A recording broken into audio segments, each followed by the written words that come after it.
Welcome to Soya and Baila's world, where real talk meets real laughs. It's raw, real, relevant.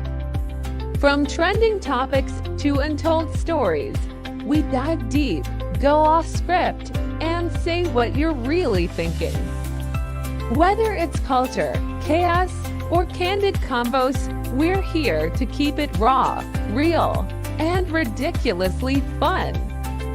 New episodes drop weekly. Catch every episode on YouTube. Don't miss a moment. Subscribe on YouTube. Good evening, ladies and gentlemen, and welcome to Soya and Baila's World podcast. Soya, again, is not available. She's running for public office, so she's out there electioneering at the moment. But we are here, of course, with my honored co-host, Baila, and we've got a wonderful and very interesting guest tonight, and she's going to bring that in and introduce us. Please, Baila, by all means. So it gives me tremendous honor to welcome Rabbi Yaakov Menken. Rabbi Menken serves as the Executive Vice President of the Coalition for Jewish Values, which is the largest rabbinic public policy organization in America, representing over 2,500 traditional Orthodox rabbis. In May 2025, which was just a few weeks ago, he was appointed by President Donald Trump to the Advisory Board of Religious Leaders for the U.S. Religious Liberty Commission, making him one of the only 4 Orthodox Jewish leaders on the panel. Rabbi Menken regularly appears on leading national and international TV and radio networks, and his op-eds have been featured in every major conservative publication in America. So before we get to the topic we want to talk about, I know that our audience is going to be curious to know if you could possibly tell us a little bit about the Coalition for Jewish Values and what that's all about. Oh, well, thank you very much. And first of all, thank you very much for having me. Coalition for Jewish Values was created actually during the first months of the first Trump administration in 2017.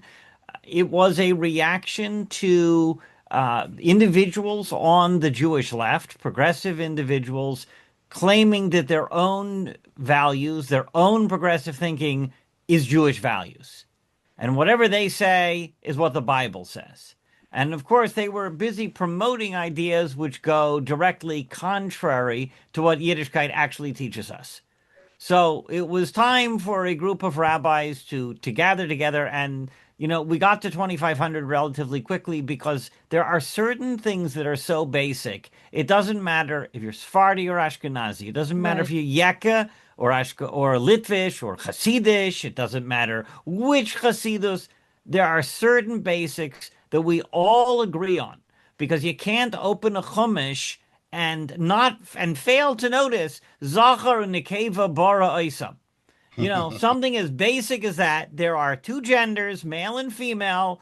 There's an awful lot of people in America today who are confused about something so trivial as that. And well, somebody had to stand up. President Trump did acknowledge that, did say that right at the beginning of the I will, if you want me to jump right into how politically sensitive that is, let me just finish off the first point by saying, you know, we're obviously very focused on just saying the honest truth about anti-Semitism, that free Palestine is the new Heil Hitler. It all means kill the Jews, and that's what this is about.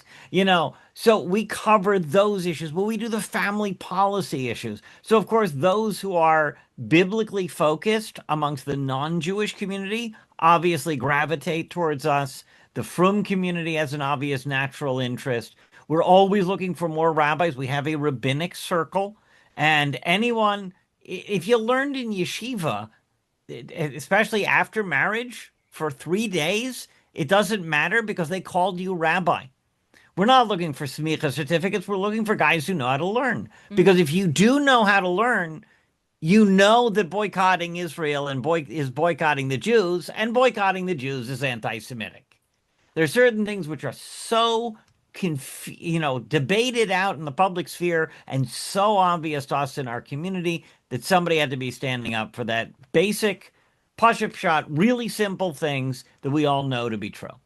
To return to what you said, let me just go with what you Abraham said about Trump pointing out that there are two genders. The heads of the reform movement declared in response to that actually for Reform Jews, it's a religious obligation to recognize a person's preferred gender pronouns. My God. They said it's a religious obligation to recognize a person's preferred gender. Now, wait a minute. This is the Reform movement. They don't believe it's a religious obligation to keep Shabbos. Right. They don't think it's a religious obligation to keep kashrus. In fact, they don't think it's a religious obligation to keep Jewish law, particularistic Jewish law, in any area. Well, they have just by saying that. But this they do. This is a religious issue. So wait a minute. But this is not only a violation of Jewish law. This is a violation of what the Christians believe in law, because they believe in the Bible too, and the Bible said it explicitly. He created them man and woman. It's common sense too. It's Judeo-Christian It's biology. It follow the science. It doesn't matter what perspective they're running against all of it. How much more proof do you need that their religion is progressivism rather than Judaism? Right. They're going to find you a Bible quote to dress up their progressive ideas, and if they can't find one, they'll refer to Tikkun Olam. It's somehow repairing the world. Whatever they believe to be correct is fixing the world, and therefore what God wants you to do. Never mind that when we daven, it's L'sakein Olam b'malchus shakai, that, there's somebody running the show here, and it's not us. But that's what they believe. Their beliefs are progressivism.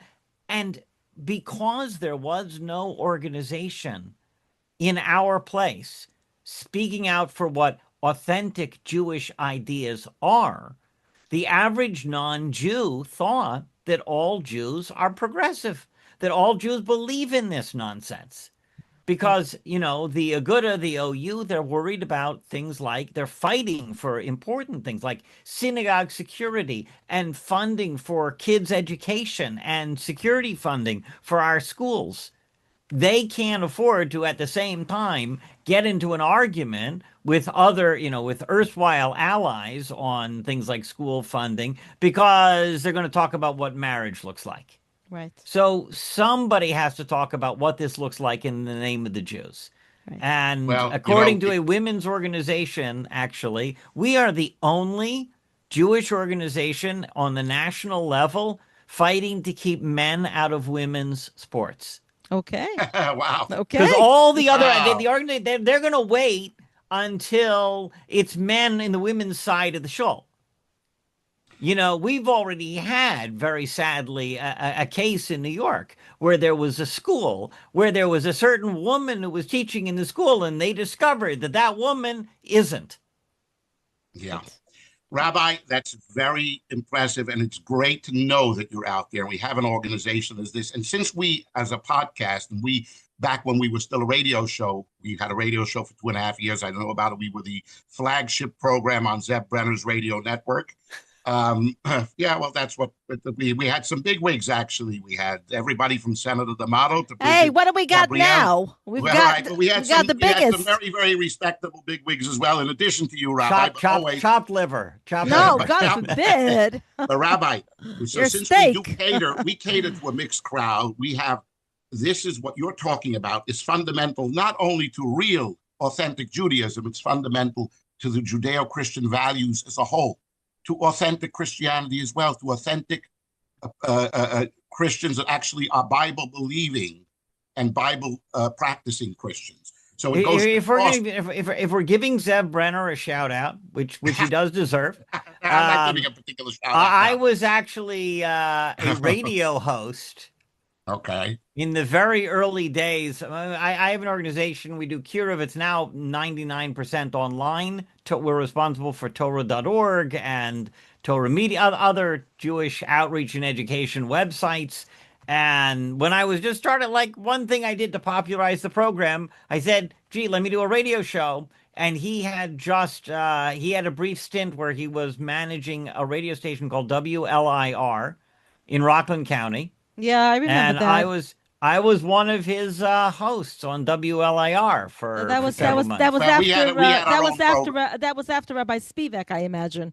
It was concurrent with Rabbi Spivak. I see. Rabbi Spivak was Oliver Shalom was on that station and on that. I know him personally. Rabbi, we had our own program for 2.5 years. We were a flagship program. We ran for either 1, 2, or 3 nights a week for 2.5 years until Soya just got overwhelmed because she's chief of staff, I can't say, for a particular New York public official, and she's just working 24/7, so she just couldn't handle it, and so she said that's the end of the line. But anyway, let's focus on our subject tonight. You made a beautiful introduction, and I want to talk about, somehow it seems as though, and this is probably related to the fact that there are so many Jews out there that are liberal progressives because they don't identify in any way with authentic Judaism the way I see it and the way I believe you see it, Rabbi, and the way Baila sees it.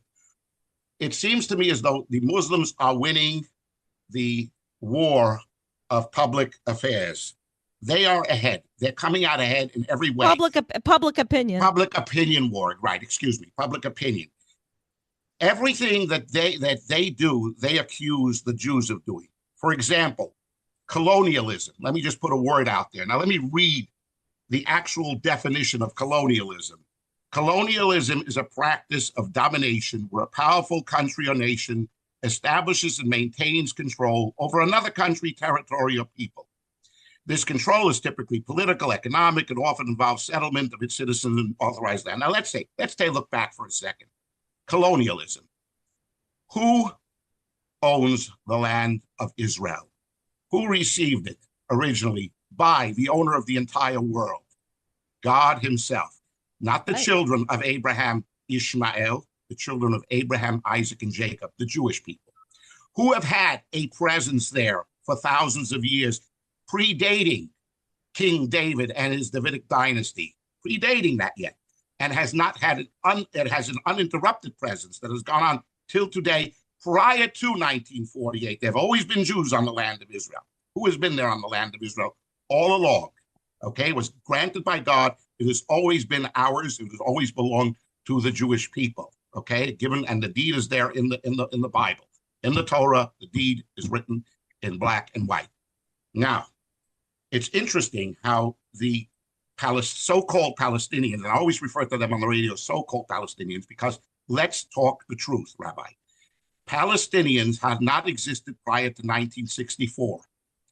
They came into being. They were created strictly for the purpose to be used as pawns to, in some way, attempt to invalidate Israel, make it, say that Israel is not properly existent, to delegitimize Israel, and that's what they would create as a pawn to do that in its attempt, in the Islamo-fascist attempt to destroy Israel, take over Israel, and get rid of all the Jews in Israel. And before 1948, Palestine, as it was called, was under British colonization. When in 1917, the British first occupied Palestine. So that's right. They took it from the Turks, but they were always where they come Jews. and say Baila, that it's theirs. Baila, there was an eternal Jewish presence. There never was a time that there wasn't a Jewish presence. Sometimes more, sometimes less, but always there. Rabbi, why are they getting away with this? Why are they flipping the script to the extent that they are pointing at us and saying, you, the Jews, are colonialists. You have invaded ours. You're taking ours, whereas we are the victims of your colonialism. It's just the other way around. In psychological Rabbi, terms, please. It's projection. That's really what it is. But I would like Rabbi Menken, explain what's happening here, Rabbi. Please. Okay, I want to answer it in two ways, because there's one that we really can't control, and there's one that we can. The one that we cannot control is the existence of something called anti-Semitism. HaKadosh Baruch Hu placed anti-Semitism in the world. There was someone who quipped, if the Yidden forget to make Kiddush, the Goyim will make Havdalah. You know, like if we don't recognize that HaKadosh Baruch Hu runs the world and runs our world, and we think, Kochi v'yotzim yodi, we can do it our way, we can do whatever we want, then HaKadosh Baruch Hu is going to come up with reminders for us. Well, then, Rabbi, I beg your pardon. Rabbi, I beg your pardon, but I must interrupt. I must ask you that, because that sounds to me almost as though it's almost like saying God, in essence, at least it may sound like that to some people, himself is maybe somewhat anti-Semitic. But it's not about anti-Semitism per se. It's Okay. about the idea that the Jews are supposed to represent something different. We are supposed to live different lives. We are supposed to be quiet models of what following HaKadosh Baruch Hu and listening to him and civilized values look like. Kindness, morality, goodness, honesty. Those who want goodness gravitate towards the Jews. Look at the founding fathers. The very fact that they call it Judeo-Christian ethics. My quip about that is that it's cultural appropriation, because it's all Jewish ideas. Well, Jesus of which was Jewish. Christianity, because that's cultural appropriation. The people who claim now that it's a bad thing are the same people who were telling us about multiculturalism 15 years ago. So they can't remember that they themselves said learning from other cultures is a great thing. Can I ask you a simple question? Where would the Jewish community be without Chinese food? I think we would survive without Chinese food. You know what I'm saying. Cultural appropriation is a great thing. You benefit from other cultures teaching you a better way to do things. And when you imitate that better practice, that is how humanity progresses.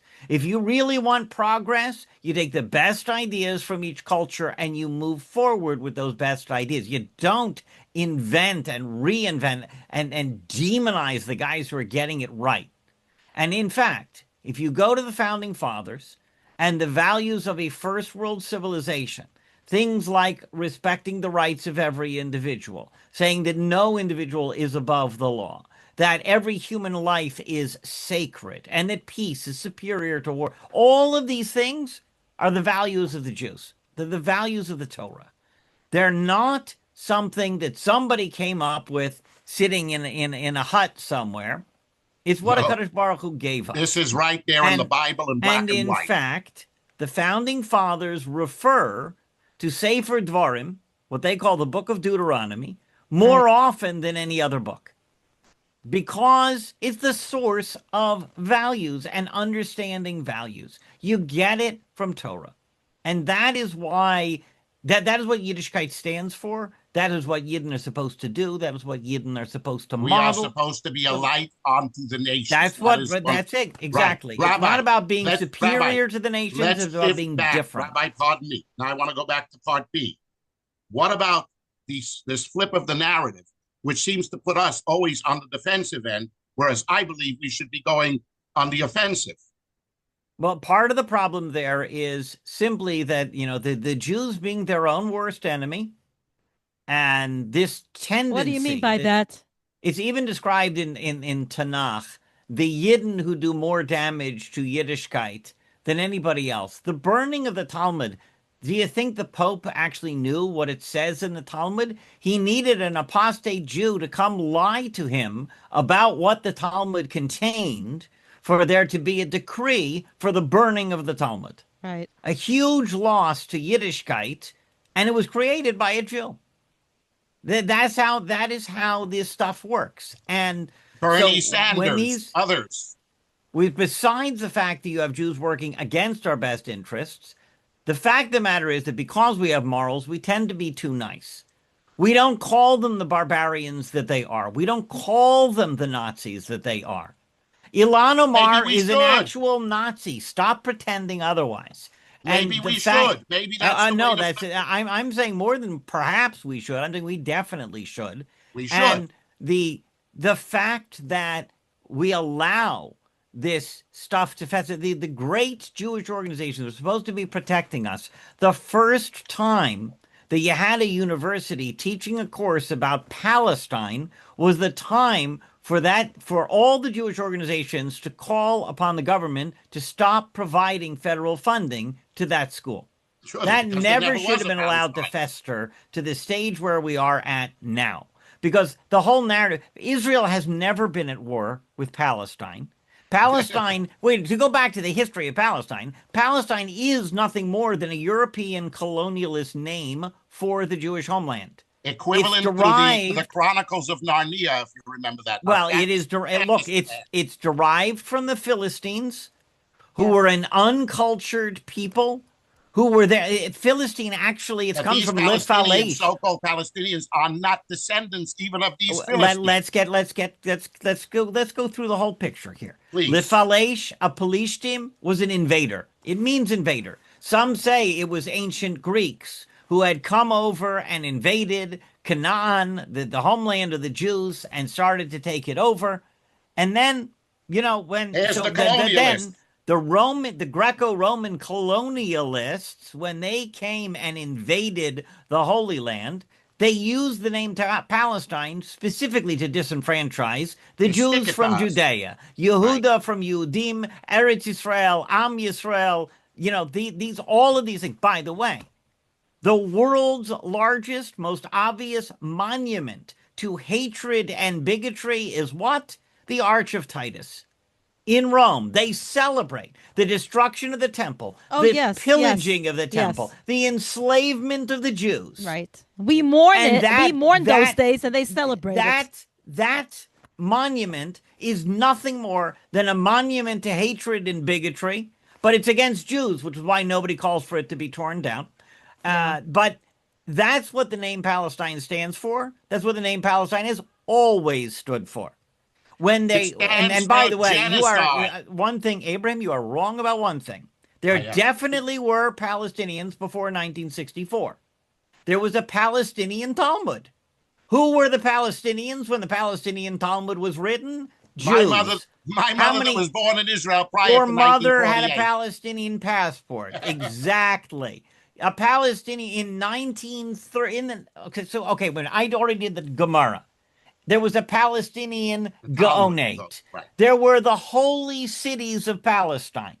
They cannot find you a Palestinian scholar or theologian from prior to the 20th century on Wikipedia. But of course, they can find a dozen of them if you look for rabbis in the Holy Land. Right. There was a lot of Palestinian scholars and theologians. They were all Jews. So they've reinvented history. Why are we not going on the offensive?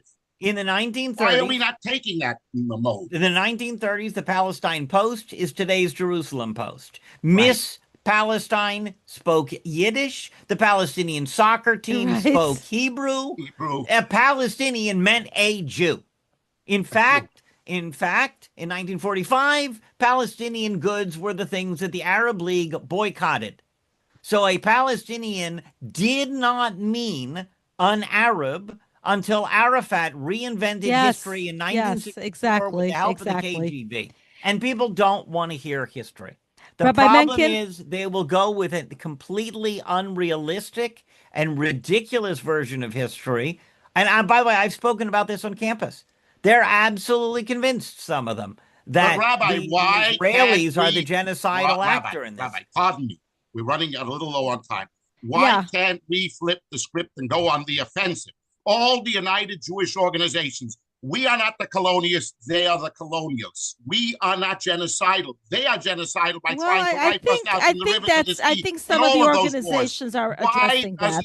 Why Rabbi's organization, but why are not all the Jewish organizations taking? I think if we went on the offensive, instead of always on the defensive, we come out a lot better in public opinion than we do. What's happening here? Some semblance of balance is, coming gradually to organizations like the ADL has the ADL New York office has an actual Frum liaison, an actual Frum guy who's a great guy. But overwhelmingly, the ADL is Jonathan Greenblatt's fiefdom. And he's a good fundraiser who knows bupkis about anti-Semitism. He's not an expert in Yiddishkeit. He's an expert in left-wing progressive politics. That doesn't lead to a person who is willing to acknowledge a left-wing anti-Semitism at its most dangerous. Gradually, Jewish organizations are waking up. But organizations like CJV need to be much louder. We need much more public support because our voice has to be out there leading the spear, because the other organizations, yes, they can be turned around. The AJC, I believe, can be turned around, but they will not turn around until they recognize that organizations like ours are saying things that people actually respect and people realize to be true. Our organization, look at the number of Jewish organizations that have supporters, living supporters, who regret ever giving them money because of what they turned into. An organization committed to Torah Yiddishkeit, at least you know, if we've been following this for 3,000 years, we're not going to change our sheet So of you're tomorrow. saying the problem lies in the fact the majority of Jewish organizations, barring, of course, the CJB and a few other organizations, are not taking the offensive because they don't even understand the offensive. And that's what should be going on. That is more or less. You're going on the offensive and saying, let's talk, as they say, let's talk and say the truth about what it is. They are the colonialists. Their goal is genocide. It has nothing to do with us. You are saying that. The Biden administration are saying it. The Biden administration created a strategy to combat anti-Semitism that has done nothing because they labeled CARE a partner in one of the leading anti-Semitic organizations in America. They labeled it a partner in fighting anti-Semitism, and they elevated an anti-Semitic definition of anti-Semitism. Thing called the Nexus. It was created as an alternate to IRA because the International Holocaust Remembrance Alliance at least labels anti-Israel bigotry as the anti-Semitism that it actually is. And then the Biden administration went on to create a strategy to combat Islamophobia. Newsflash, nobody has it out for Muslims more than Buddhists and Sikhs and Hindus and any other foreigner until you get to terrorism. And last time I checked, fear of a terrorist dismembering you was not a phobia. It's a legitimate fear. So basically you're claiming that the folks who are fighting Islamic radical anti-Semitism are bigots themselves because they're Islamophobic. That is nonsense. Okay, Rabbi Menken, that kind of stuff is what brought us to where we are today. We have 1 more minute left, and we can't end this show before our audience is informed about the book that you had published, the Everything Torah book. So please tell us a little bit about that before we sign off, because this is something that our audience will find fascinating. Well, today, if you go to everythingtorah.com, you end up on my personal website. So that's a great way for people to find us. It is a basic introduction to Judaism. It was written for outreach purposes. It's turned out to be a very helpful guide for many. It was written on contract. It's a great little project. It was written, 2004.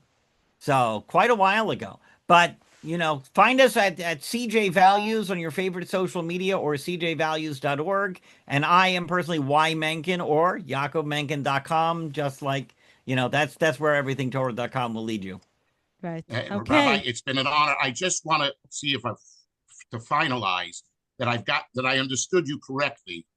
The reason why we are not on the offensive and why we're not coming out that way is because the Jewish organizations, the vast majority, are pretty leftist liberal organizations that don't really understand what's really transpiring here. And they don't know what I'm involved.